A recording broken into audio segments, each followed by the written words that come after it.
So, ఈజీగా weight loss అవ్వడానికి, fat loss అవ్వడానికి ఫస్ట్ మన ఇన్సులిన్ రెసిస్టెన్స్‌ని కంట్రోల్ చేసుకోవడానికి, డయాబెటిస్‌ని కంట్రోల్ చేసుకోవడానికి ఒక ఫుడ్ పద్ధతిని నేను చెప్తాను.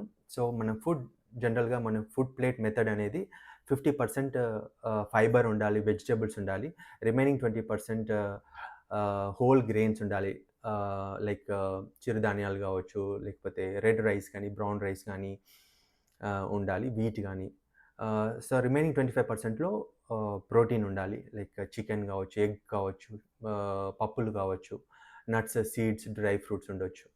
సో, ఇవన్నీ ఆహ్, ఆహ్, ఎలా ఫస్ట్ ఫైబర్‌తోని స్టార్ట్ చేయాలి మన ఫుడ్ అనేది. ఫస్ట్ ఫైబర్‌తోని స్టార్ట్ చేయాలి. సలాడ్స్‌తోని గానీ, లేకపోతే వెజిటబుల్స్ కానీ, ఫ్రూట్స్‌తో కానీ ఫస్ట్ మన ఇంటెస్టైన్స్‌ని స్టార్ట్ చేయాలి. దాని తర్వాత ప్రోటీన్ రావాలి. దాని తర్వాత కార్బోహైడ్రేట్స్. తీసుకోవడం వలన షుగర్ స్పైక్స్ అనేవి స్పీడ్‌గా ఫాస్ట్‌గా పెరగవు. ఇన్సులిన్ అనేది కంట్రోల్‌గా ఉంటుంది. ఇన్సులిన్ పని చేయడం గూడా మంచిగా ఉంటుంది. వెయిట్ గూడా కంట్రోల్ అవుతుంది. షుగర్ కంట్రోల్ గూడా బావుంటుంది. Thank you.